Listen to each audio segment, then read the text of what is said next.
Hey guys, welcome back to another great episode of Eggs. Today's guest is one that I am extremely excited about. I've stalked him on Instagram for a while now, and I was happy when he said he was willing to come on the show. Our guest today is Ken Pooch Van Druten. Ken is best known for his work as a front-of-house engineer for artists like Whitney Houston, Jay-Z, Alice in Chains, the Beastie Boys, Smashing Pumpkins, Linkin Park, Stone Temple Pilots, and last but not least, Ryan's favorite artist of all time, Justin Bieber. So, without any further delay, please welcome our guest, Ken Pooch Van Druten. Ken, how you doing? I'm doing fantastic, guys. How are you? Living in this crazy, mad world of living inside for weeks, but yeah, it's all good. Yeah, I imagine your career got a little quiet right now. So unless you're mixing folks for live streams. Yeah, it's a little crazy. You know, my industry is so weird right now, right? Like we're going to be the last ones to go back to work probably. I think there's a lot of people that are really like, you know, scared. I mean, much like anyone else in the world, but our industry in particular will probably be the last ones to go back to work. So yeah, it's a weird time. Yeah, it makes sense. Man. I saw something yesterday, I think from 21 Pilots putting together some fundraisers for their crew. And I thought it was really interesting, you know, because it's not the thing you think of, right? When you think of your favorite artist or you think of the favorite concert or whatever, like you think of your guy, right? You think of whoever's singing or, you know, performing. And, you know, you don't think of the 100 dudes it took to build that stage in, 12 hours. And yeah, so it's pretty amazing. It is, man. It's amazing. You know, I always tell people, you know, everyone that I know, of course, my family and friends, they all go, oh, you have the most amazing job in the world. And I go, well, come visit, you know, and watch me work for 16 hours while we're putting a stage together, like what you said, you know. There's all kinds of hard work that happens behind the scenes before, you know. Yeah, I think it's one of those things. It's such a glamorous career, you know, because you're rubbing elbows with such, you know, people that are of high esteem in our society, you know, these singers and musicians and performers. And, they just don't see the rest. You know, they show up at 7:30, wait in line for an hour and come watch the show. They didn't see you get there at 6:00 yesterday and start building a stage. Yeah, totally. You know, what's weird is that people don't understand that, like, if you go and see a show in an arena, when we show up there at like 6 a.m, there is nothing there. There's no stage. There's no lighting. There's no sound. There's no, you know, none of the things that you see are there at 6 a.m. And then by 6 o'clock at night, when everyone is being led into the building, you know, it's thousands and thousands of pounds of gear that's hanging over the stage that we built in less than 12 hours. You know, I always say that we build a house and tear it down every day. You know, that's basically what we do. Yeah, no, you're not wrong. And I mean, it really is incredible. And especially, you know, some of these bigger acts. I mean, I know that you've recently been front of house for Iron Maiden. Yes. I mean, these guys, their stages, it's not like just putting up a stage for your going out to the local, you know, parade or, you know, sound hall or something. I mean, like these are serious productions, you know, with hydraulic lifts and actuators and fire and everything. It's like, you know, this isn't just building a stage. I mean, it's an act of engineering. It really is. Yeah, when we were talking about the amount of people that are involved, you know, for something like that, there are like 40, 45 people that travel with the band and their whole job is to do that. But then there's another 100 people that we hire locally. So all of it is 145 people's jobs every day to do that. And so, yeah, all of those people every single day, we're all out of work right now. And so it's a large community of people that don't have jobs right now. Yeah. So I've got to ask before Mike takes you down something more interesting while I've got your ear. So have you been on the airplane? Have you been on the Iron Maiden? Actually, plane? I have not. So they stopped doing that. I've worked for them for 3 years now. And the previous tour was when they were driving around in that airplane and prior to that.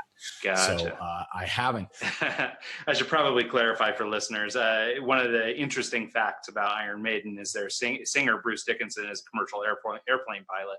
So they have the Ed Force One, the 747 that they fly and tour. And it's kind of unique in the music industry.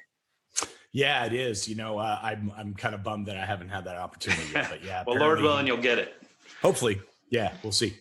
So, Ken, as I was kind of telling you earlier, we're not really going to go down the audio rabbit hole like most of your listeners and followers would like us to.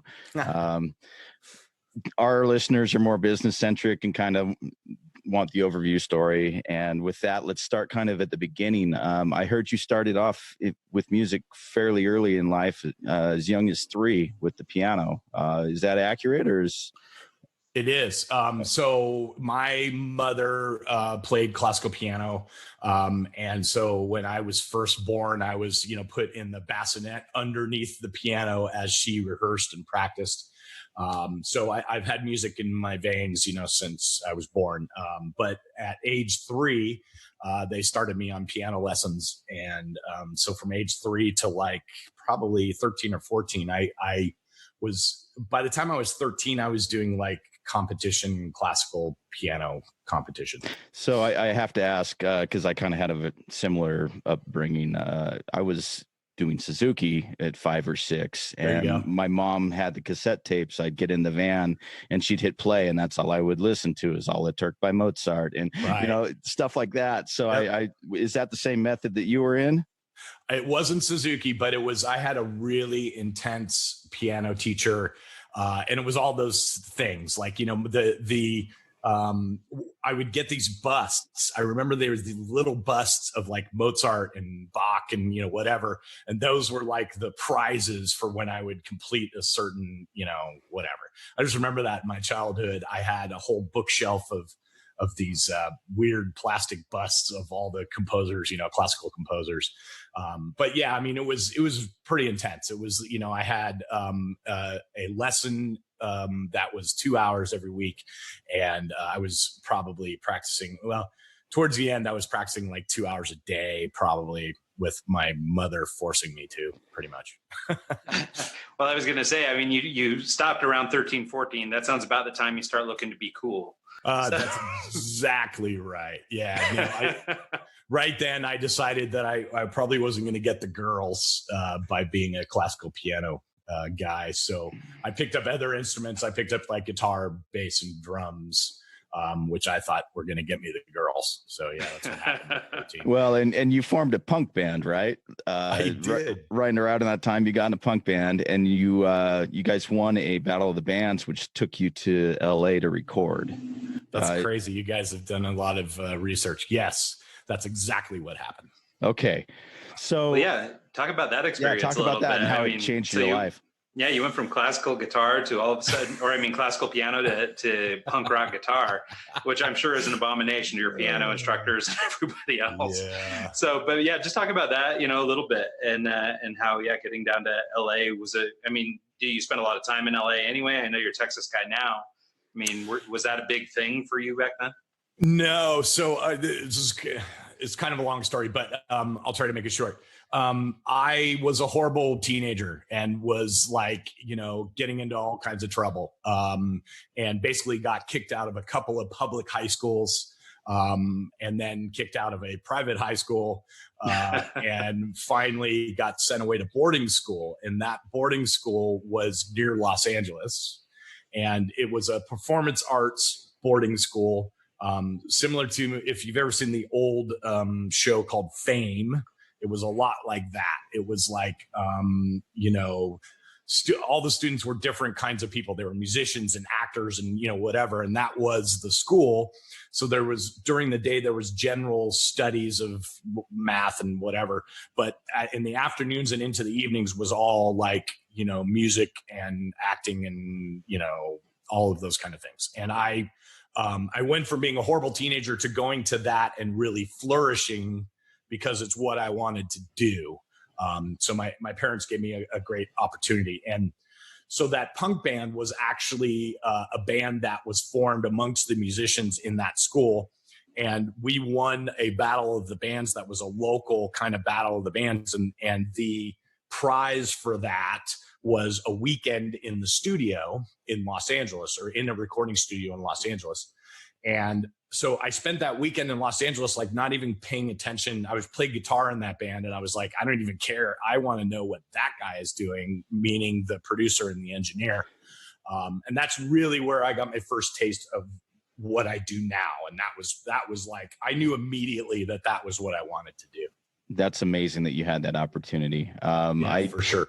I worked with a few bands earlier on in my career, and I never really got to sit through the actual recording process, but I toured a couple studios, and my eyes were like, man, this is cool. This is the greatest thing ever. And a few years later, I was able to go to school for recording arts, and it's been an interesting roller coaster ride so far, and I'm excited for the next 20 years. Good for you, man. Yeah. You know what? It is, I know that I am blessed and lucky to be in the position that I'm in the sense of I do a job that I love. 98% of the people on this planet don't get an opportunity to do a job that they love. And so I definitely recognize that, you and I are in a position that's very blessed, Yeah.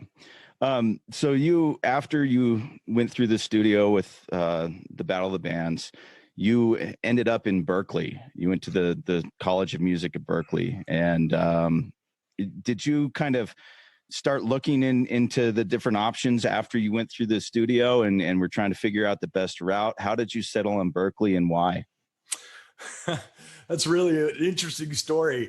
I had no intention of going to music school, and a friend of mine at that performance arts boarding school, high school, applied to Berkeley. He had every intention of going to music school. And he said, hey man, I'm applying to Berkeley. You should look at it. And I was like, nah, I don't really, I don't know, whatever.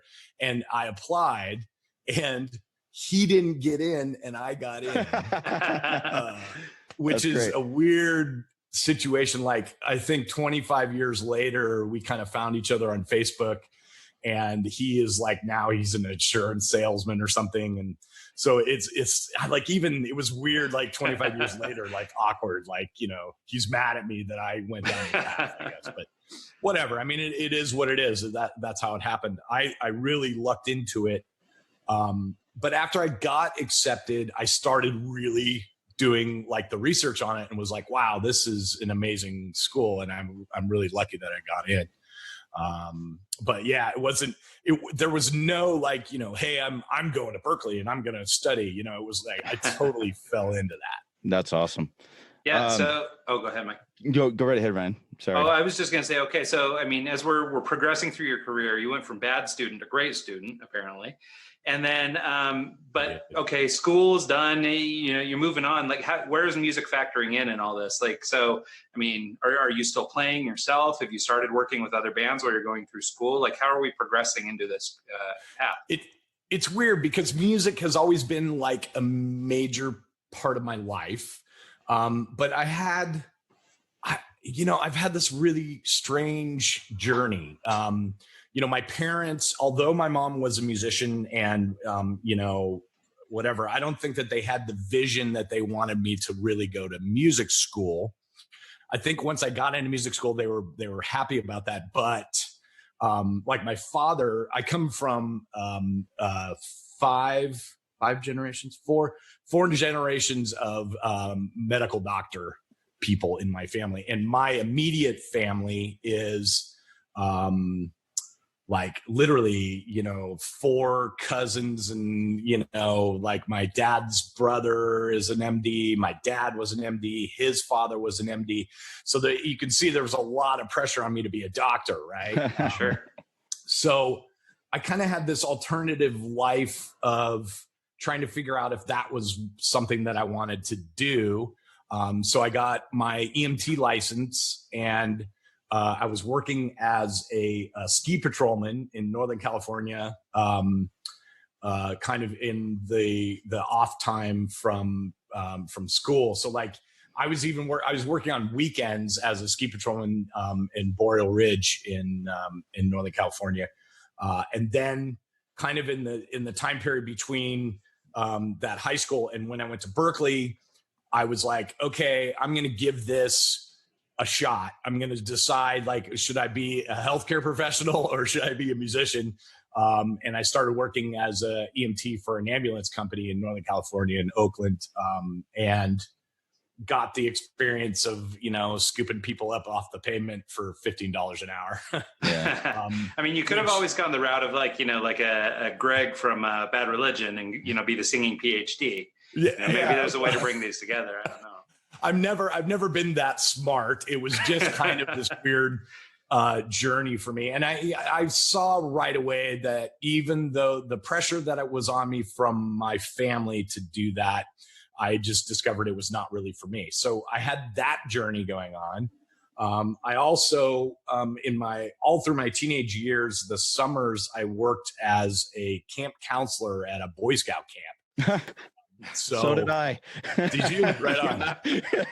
That's hilarious. Maybe we're brothers. I was adopted. Do you have any brothers and sisters you don't know about? If I do, I'm going to have a conversation with my dad. Yeah. Jeez, apparently there's something in the water for audio engineers.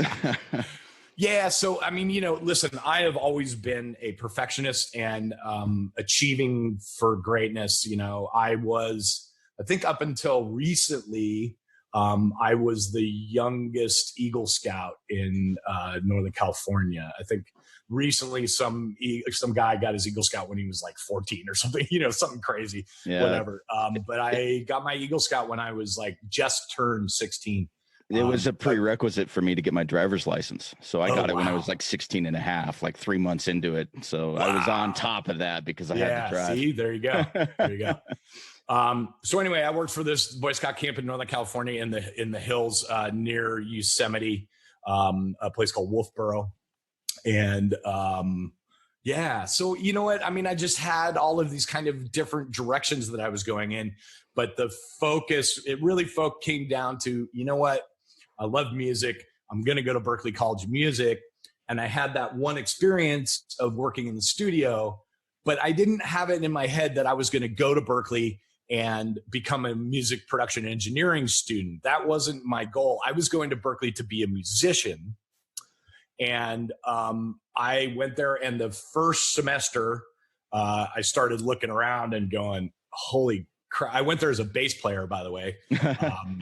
And because you have to pick your instrument when you go to Berkeley, you have to say, okay, this is the instrument that I'm going to do all of my proficiency exams on. And I looked around and I went, there is like 30 bass players that are way better than I am. This isn't going to work for me. And so I started looking for alternative things. And one of those was the music production and engineering program, which is the study of what I do now. Yeah. So I wanted to just comment real quick. So, I mean, I think one thing that's really interesting about your story is, as you look at it and you sort of meander and you took the temperature of different fields and things like that. Like, I think that diversity in practice is really important for a lot of people. I think that, nowadays, especially, you hear a lot of people talking about chasing their passions and things like that. And ultimately, it sounds like that's where you landed, was you were able to chase down something that then became your passion. But it's like almost without the contrast of having seen everything else, then it leaves doubt, right? You start and think, oh God, well, maybe I could have been an MD. Maybe I could have pulled it out. Sure. But, having tasted that, you can go, no, that wasn't for me. So I think it's really great, your journey, even if it feels a little meandery. I think it's great that you went through all that. Well, thanks. I always tell people, the question is always like, people ask me like, how do I get your job? And I always tell people it is not about having a skill, right? It's not about being the best engineer in the world. It's truly about how you interact with people, right? Like, are you able to have a conversation with somebody and get what you need out of them, and they perceive that they're getting what they need from you? Those are real skills to have, right? And I think that in my journey, that's where I got those skills. I didn't have this single path that a lot of people have. I meandered around and like had to figure out how am I going to interact with people, and still to this day, the way that the reason for my success, I'll tell you, is because I can walk into a room full of crazy people and identify with every single one of them and figure out like what's going on with each of them. That's an important skill to have. Well, I that was one of the questions I was going to ask you later on, was interacting with some of these artists. You almost have to, I mean, you've got a drunk bass player, you got a lead singer that needs this, you got, so trying to deal with all of that craziness has got to be hard sometimes. And having those people skills is probably one of the most important parts. It's the weirdest. I am put in the weirdest situations, right? Like, I am thrown into a room with like someone like Justin Bieber, let's say, that I have nothing in common with a 23-year-old billionaire. I mean, that's what he is, or he was when I worked for him. He was 23 years old and he was a billionaire. And I have nothing in common with that guy, right? Like everything that guy does is, he'll say, I want a coffee, and someone, jumps on their feet and runs and gets him a coffee. You know what I mean?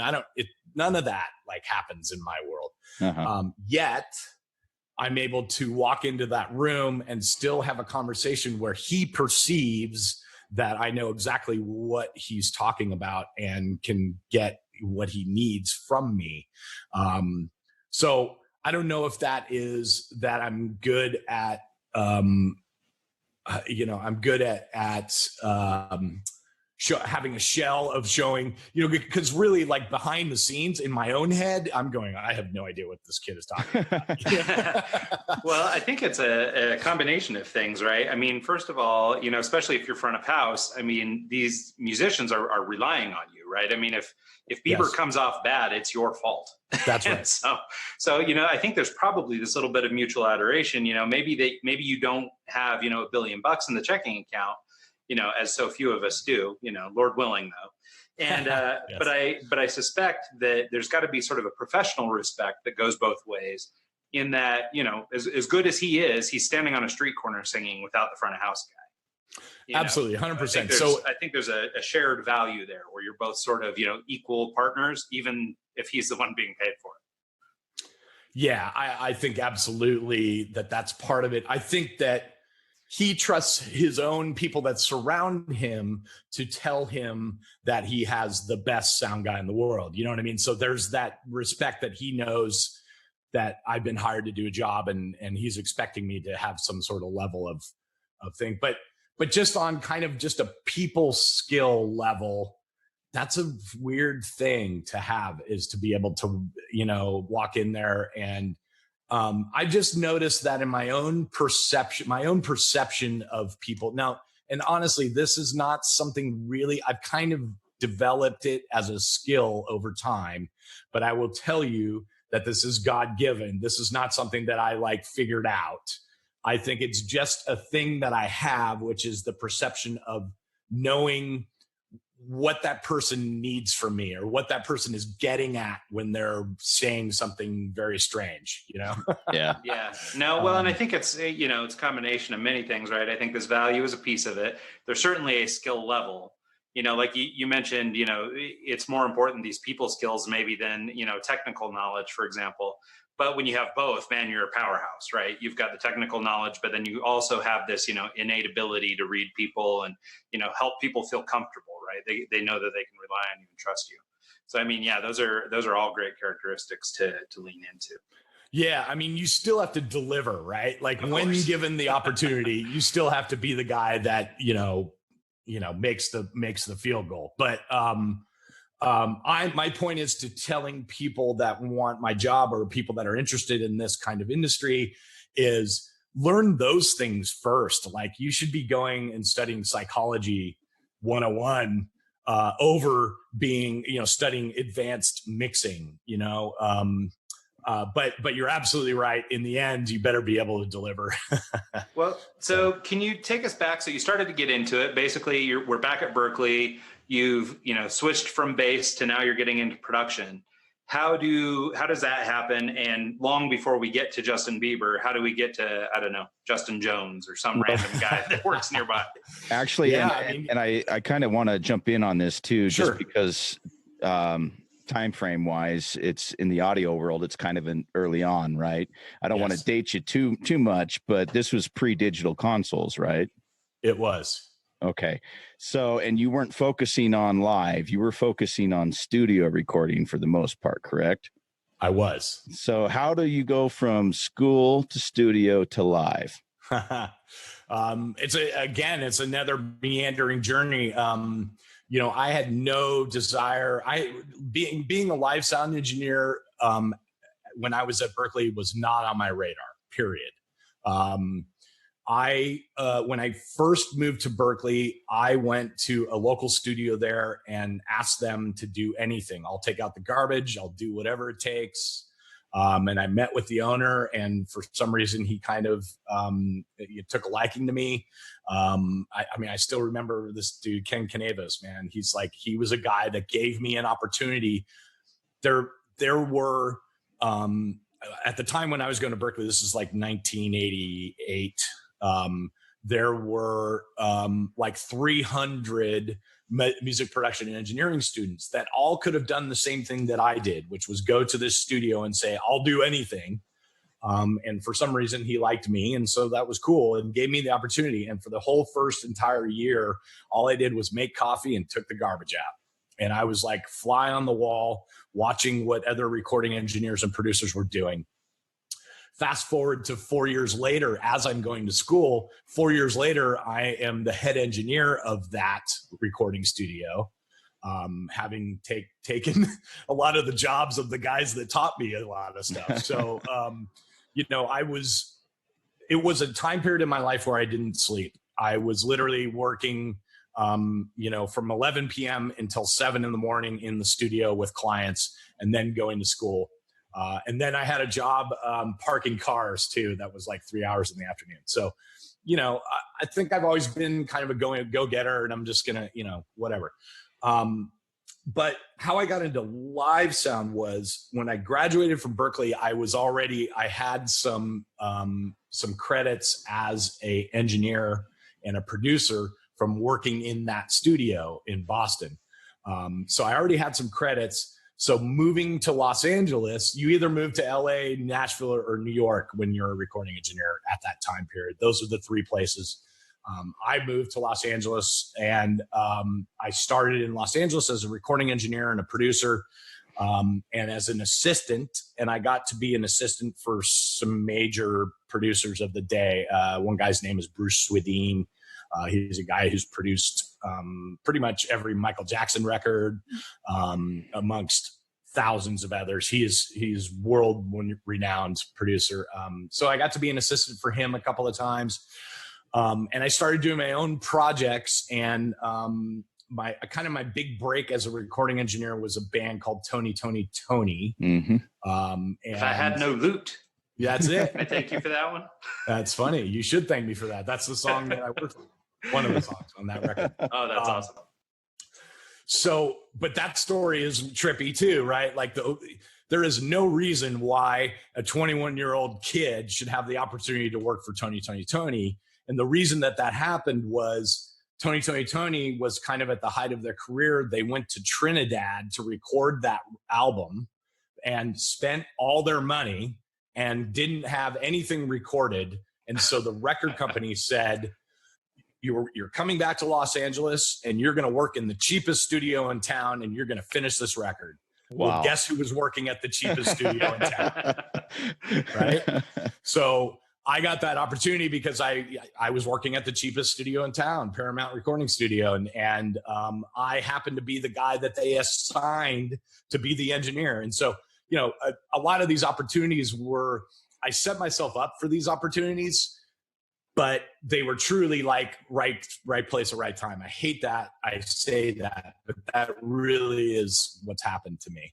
Yeah, I think one of the things that's really interesting about your story so far is, and just as far as like maybe a takeaway that people can go and actually enact themselves, I think, and I know that this isn't the most popular thing in the world anymore, but the value of working for free. I think it's so important to spend this time going and learning, and it's funny, like when I was, 17, 18, I was working for a number of different musical groups on their, street teams and helping build, street level marketing for bands that had no budgets, basically. And so I spent a lot of time doing that work for free, but that eventually became, opportunities with the record label, eventually became opportunities to tour manage and do some other things like that with these different groups. In fact, I know one of the bands on your roster, Linkin Park, we toured with those guys back in the days before they were anyone. And, there's a bunch of those stories, but it all had to do with that. And even in my sort of professional career, so much of it had to do with giving of yourself first. And then the good stuff comes later. And so, again, we were talking about sort of a meandering tale, that it took all these different things. But I sort of live by this idea that, it took every step I've ever taken to get to this conversation today, right? There was no other way. There wasn't a straight path. Not something I could put on a map and give to Mike and say, this is how you get to be me today. But what it requires is this really meandering walk to figure out what it is. And only then do you understand that all the stuff you did before was laying the groundwork for this. Absolutely, 100%. And it is, like we spoke of before, it's like you better be able to deliver when someone gives you that opportunity, right? So, if I had no loot jam as a finger popper, so you did good on that one. I had nothing to do with the writing of the songs. The songs are amazing, but I did record all that. That's funny. But so anyway, I had this bustling kind of recording engineer career going on, and it was a time period when there wasn't home studios. People didn't have Pro Tools on their laptops. It was pretty much like the only place that you would make records is in studios. And so I had this career that was going on. I worked on a bunch of things that got nominated for Grammys, and I was starting to build a reputation for myself, and I ended up working for a hair band called Warrant. Nice. And they were doing demos for their next record. And it's coming off of they had this hit record called Cherry Pie. And so I was doing the demos for whatever the next record was going to turn into be.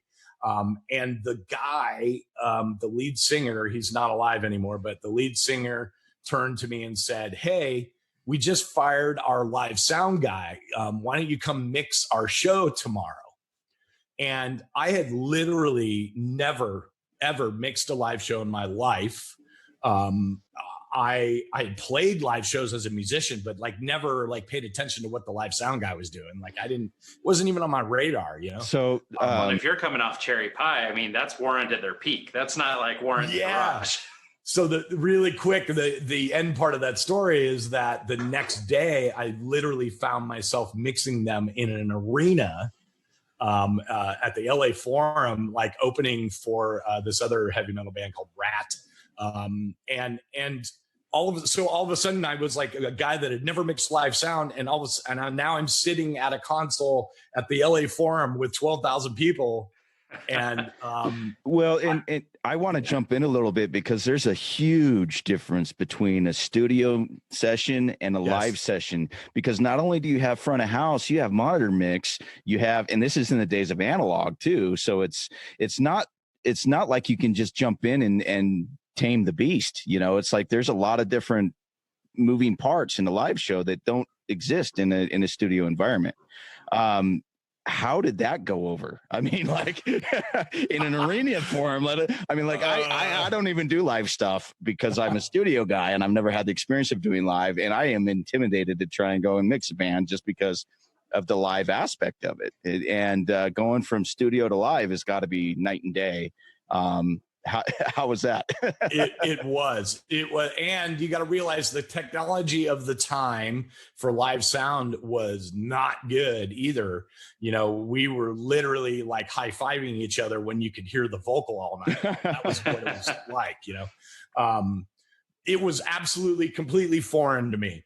But I tell you, in my own brain, I'm sure, I'm like, oh, that show went really well. It probably didn't go very well.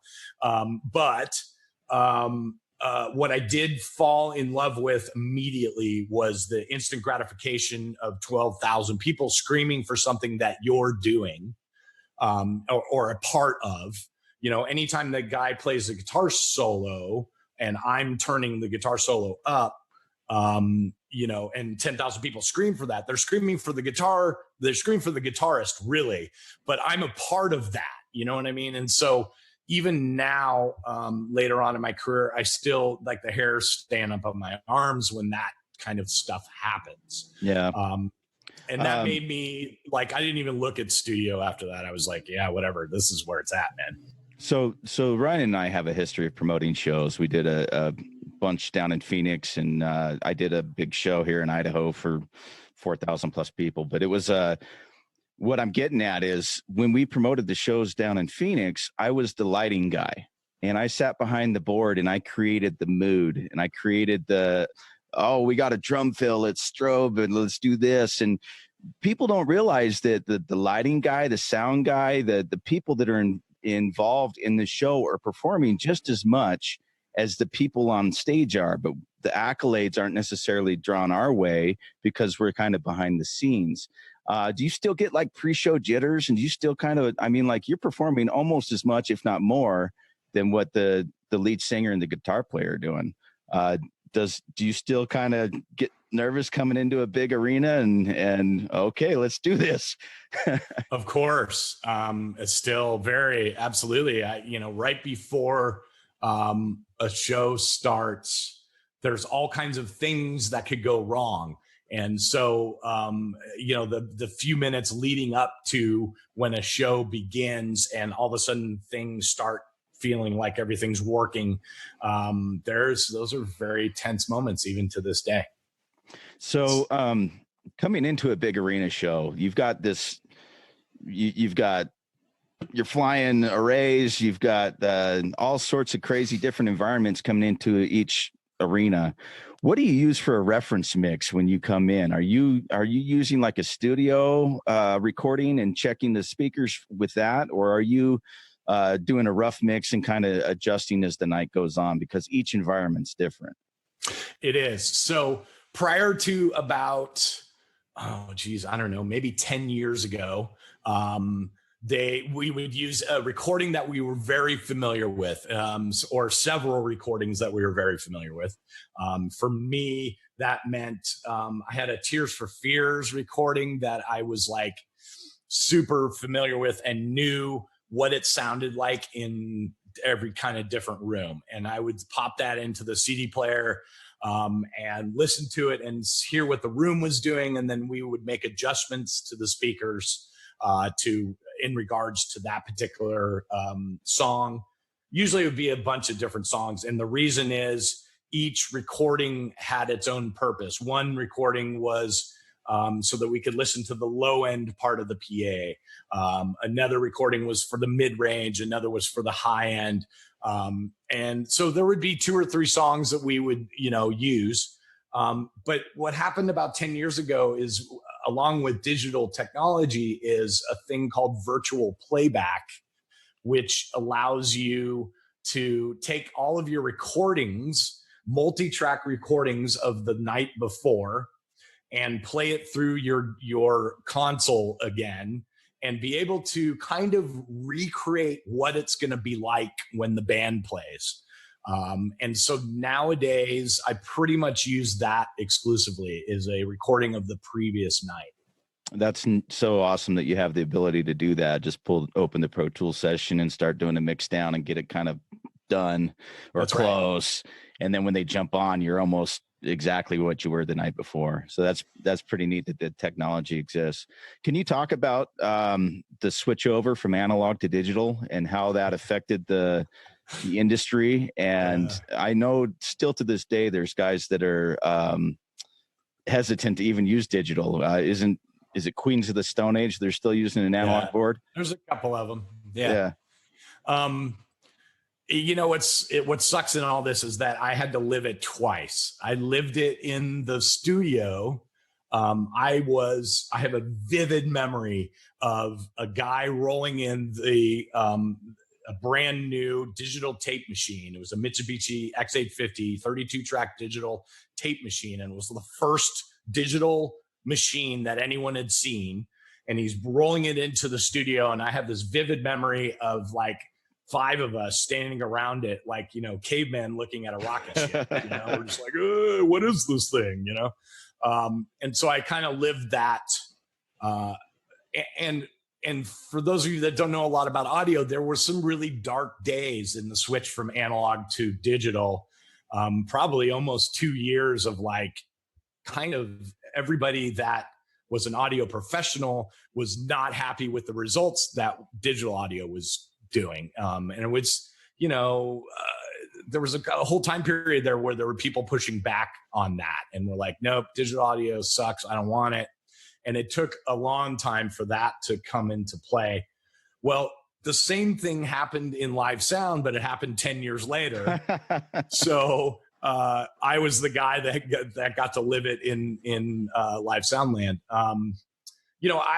I say this all the time. It's like, it's been even as close as maybe 5 years ago where I really felt like digital audio is fine and we should be ignoring analog.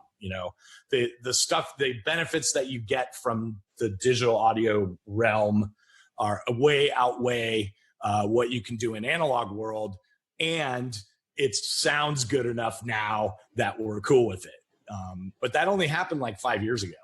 Yeah, well, and like you're saying, I mean, it's good enough, right? I mean, it's still, I think a lot of people would, argue for analog, especially like the vinyl guys and stuff like that. And it's interesting. We just did, or recently I went over to a friend's house. He's got, one of these $50,000 hi-fis in his house.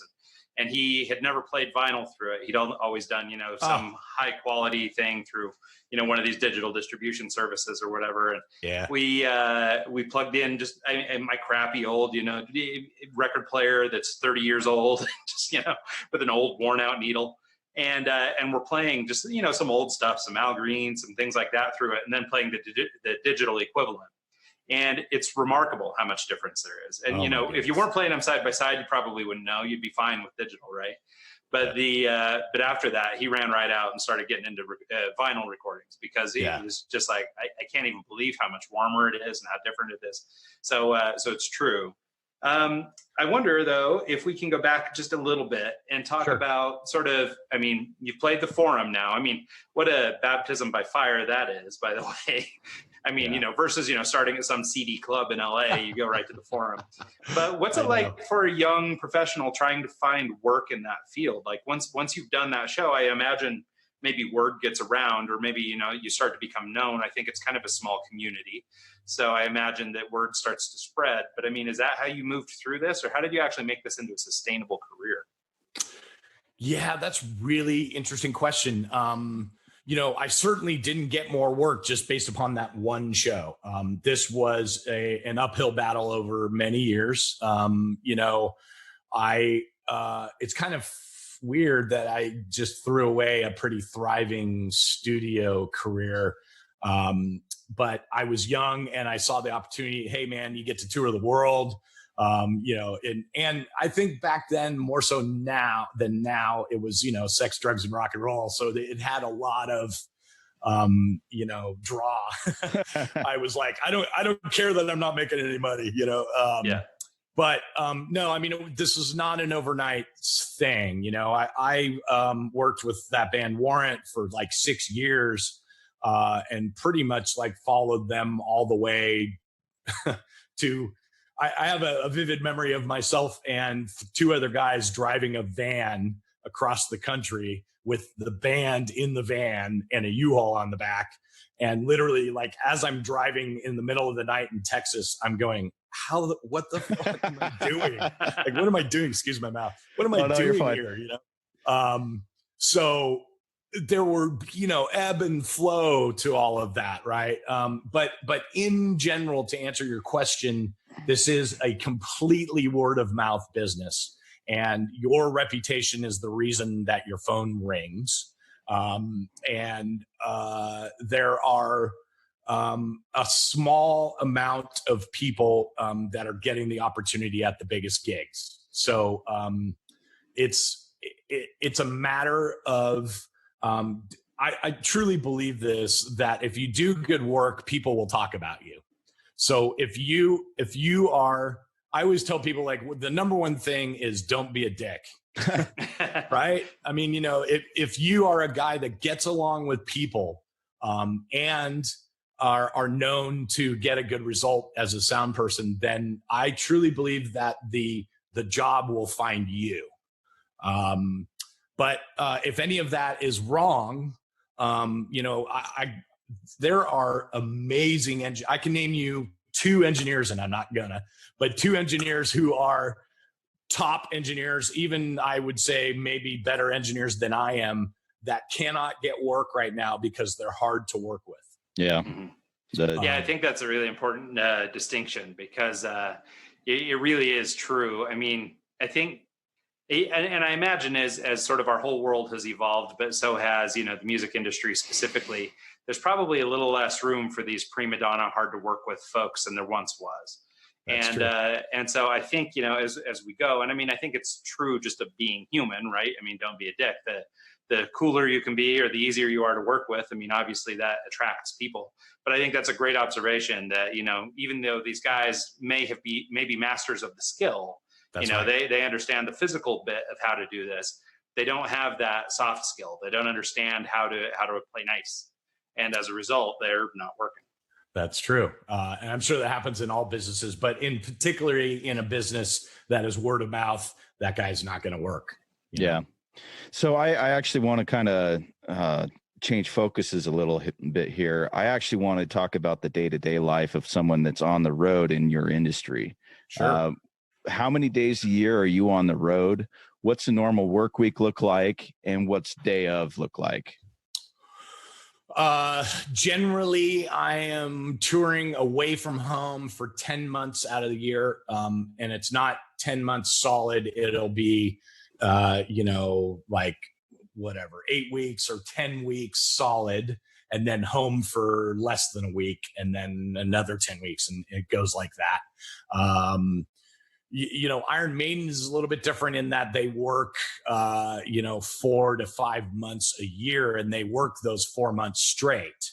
So that in that situation, I'm actually gone from home for 4 months straight and then come back. So there are time periods where, you're gone from your family for extended periods of time. And I think that's what makes this job a little bit hard for some people is, it's hard to have a family when you're not there. So you have to have a spouse. In my case, my spouse is super strong, kind of has her own life going on when I'm not there, and then allows me to incorporate into her life, when I get back. So it's worked out for us, but so those are the length of times that I'm gone. The average day for me kind of starts around 7 a.m. usually.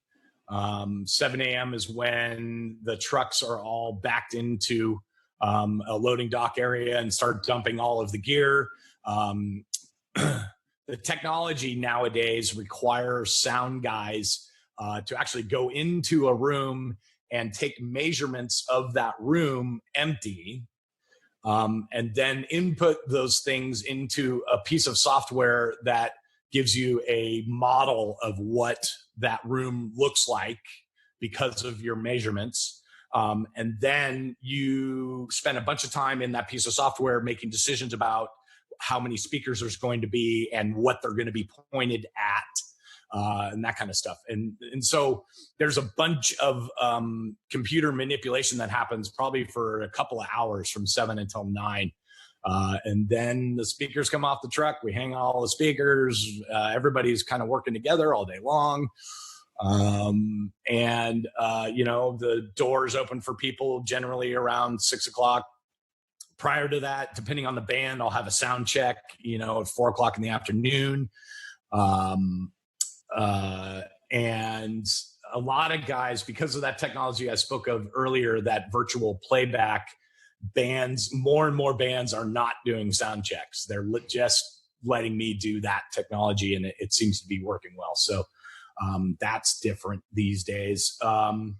Then there's that period from when doors open at 6 until generally a headliner show starts at 9. So I am usually out of the building from 6:30 until about 8. So that's my kind of break during the day. Then we do the show.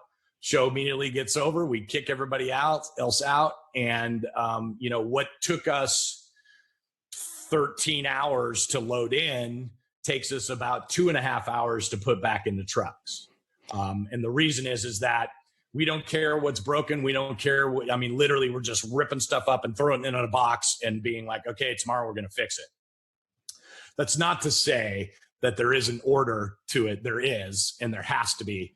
But I'm just talking about how much faster it is on the out is because of those kind of things.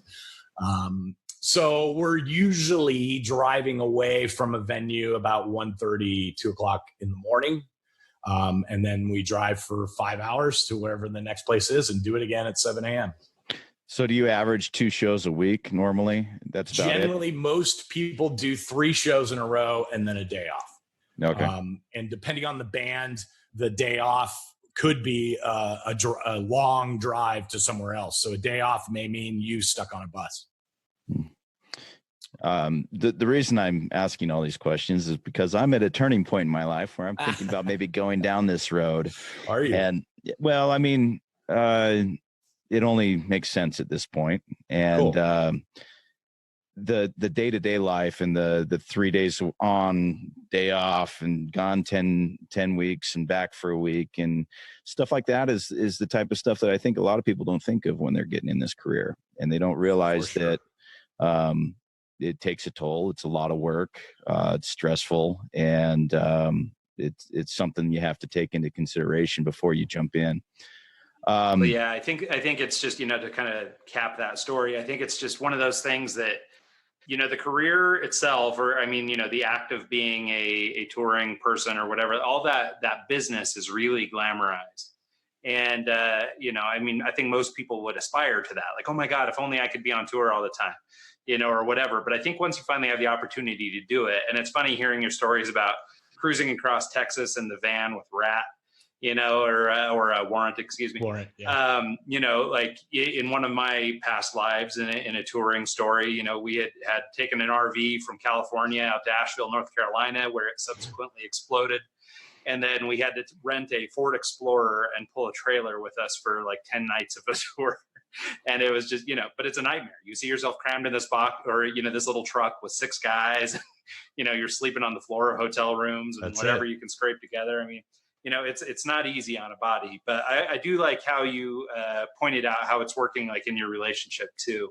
My wife met me and we ended up getting married in the time when I was still running around with the bands a lot, and also a very strong, very independent person. And so she's capable of managing when I'm not around. And even now, I don't work with the bands anymore, but I still travel quite a bit. And having the right partner has made me able to do this work. And, and I'm sure that's the same for you. Like it would be mighty hard to, or mighty lonely if you didn't find the right kind of partner. That's absolutely true. Yeah. I know there are people in my industry that make relationships and even families. I don't have any kids. And we made a conscious decision because of that, because I'm gone all the time. We both kind of decided that it just doesn't make sense for us to have kids. I have tons of nephews and nieces. And so whatever, I have this huge extended family. But there are roadies. There are other guys that I work with that have many kids, 5, 6 kids. And I always wonder, like, how does that get managed? And I would say, unfortunately, there's a pretty high amount of divorce going on in my business. And that is simply because people aren't at home to do that. And they're basically making their spouse be a single parent. Yeah. Well, and I mean, and circle back to like the Iron Maidens of the world. I mean, 95% of bands, 99% of bands aren't traveling by plane, aren't traveling by tour bus. That's true. They're making $200 a night to go play some crappy bar in somewhere in Iowa. Yeah. And, they don't get to fly home on the weekends and see their family. I mean, if you're Lars Ulrich, you get to fly home after and go home and have dinner, and then you'll meet him in the next city, but but most people don't have that experience. And so I can imagine, it's kind of a young man's game. And if you try and pursue it into later life, you have to find a support system to make that happen. So I think it's we should point out the good parts of this too. I mean, there's a lot of great things about what I do and what I have done. I've seen the world. I've been to every single country except for a few countries in the Middle East and Northern Africa. I'm trying to think where else maybe I haven't been. Man, like I haven't been to the South Pole yet. But don't worry, with all this Corona stuff going on, that might be the one safe place to perform. For sure. But the point is that, I've been to the world. I've seen the world. I've been to, places that everyone wants to go to multiple times.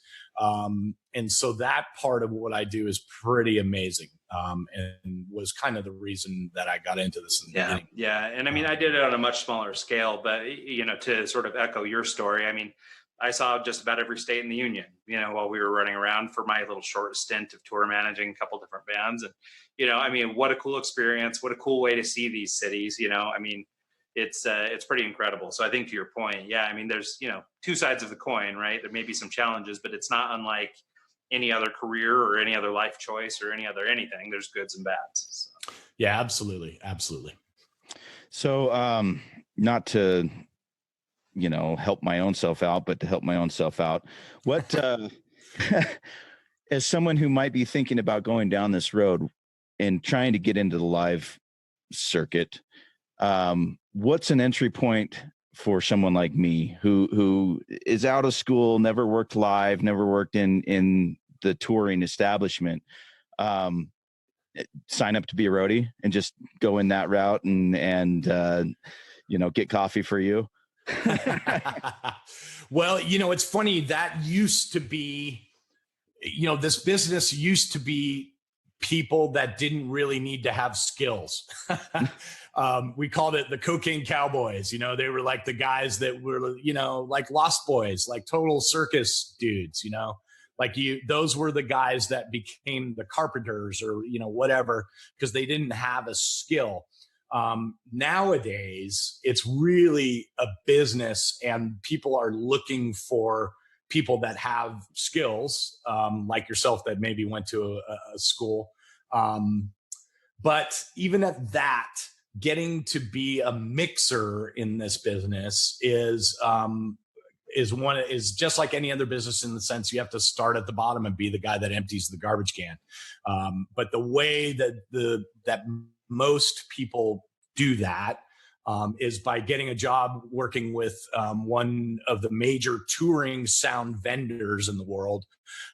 So, for example, Clair Brothers in Pennsylvania is pretty much the biggest.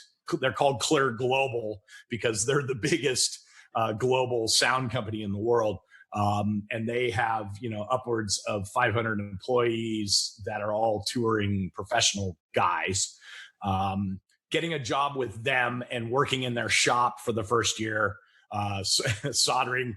I call it the slave ship because there's like kids, there's kids that are like have soldering guns and they're like being forced to solder things, but anyway, I mean, be that guy and let them train you on their gear. And, that is a path to becoming a mixer, right? There are guys that, started like that. And then 3 years later, were given some opportunity to mix monitors for somebody, et cetera, et cetera. That is kind of the slow way, but it's the tried and true way. Nowadays, most bands are being come from the internet. They have a YouTube channel or whatever. So getting in with a band, maybe as their recording engineer, since you have that skill, and saying, "Hey, I'd love to mix your live stuff." Travel with them as they get big, and hang on to them as they get bigger.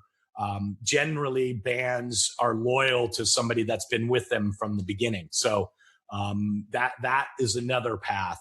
I can't think of another one that's like really prevalent, but people come from all kinds of weird ways, and more so these days, being a recording engineer and being a live sound engineer are kind of, they've melded together.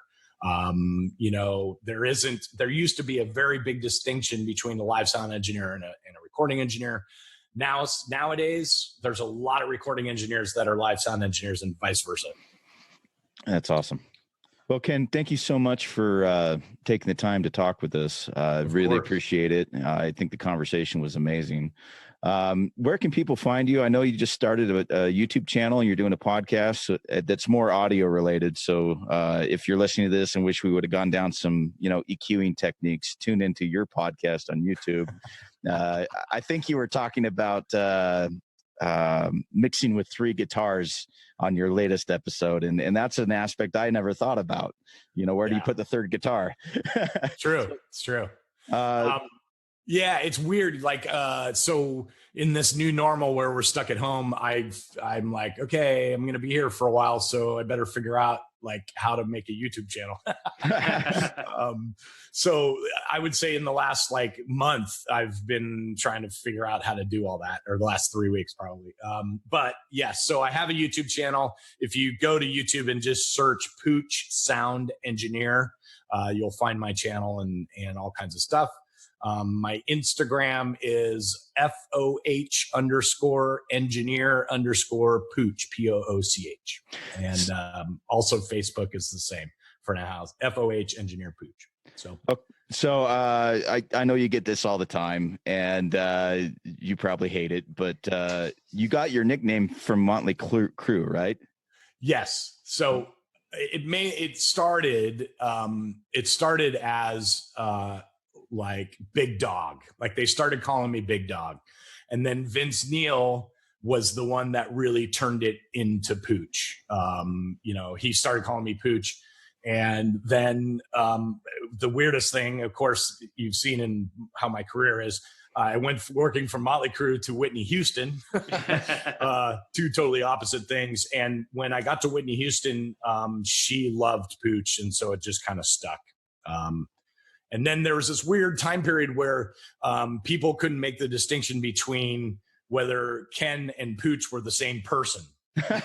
So I was actually missing jobs because I didn't just accept the nickname. And so how funny. It is what it is. That's awesome. Well, cool. Well, thanks so much, Ken. We really appreciate your time. This has been awesome. And everybody, check out his website, check out the new YouTube channel. And by the way, since you're new to YouTube, if you need any help, give us a shout. We can help you out with that. All right, I need it. So everybody check that out. Thanks so much for listening this week and every week, and we'll see you all next time.